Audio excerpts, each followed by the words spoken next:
Ұлы жеңіске биыл 80 жыл. Бұл бейбіт таңдан саған миллиондардың арманын ақтаған тарих бетіне алтын әріптермен жазылған ұлы күн. Біз осы күннің қадірін сан ғасыр өтсе де ұмытпаймыз. Себебі әрбір бейбіт таңында біздің батыр аталарымыздың қанымен жазылған шежіре жатыр. Мен үшін бұл мереке ерекше.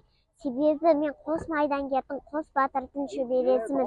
Олар менің нағашы атамның әкесі Абылдаев Аманғазы мен Қожахметов Қайдар атам екеуі еліне жеріне адал қызмет еткен, отанның жан аямай қорғаған нағыз қаһармандар.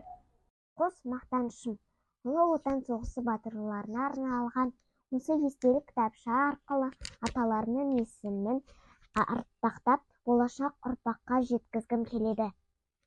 80 жыл өтсе де, олардың ерлігі өшпейді, рухы мәңгілік. Ата-бабам салған ұлы жол менің жүрегімде. Ұлы жеңіс тек тарих бетіндерде ғана емес, әр қазақтың жүрегінде сақталған қасиетті ұғым.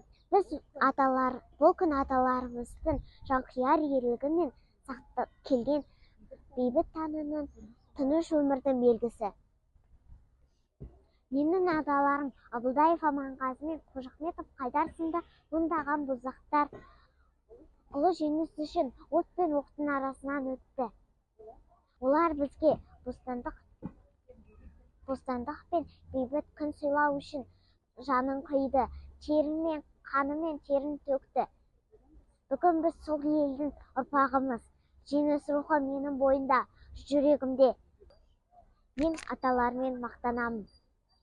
Және олардың аманаттың туған елге адал болу екенін жақсы түсінемін.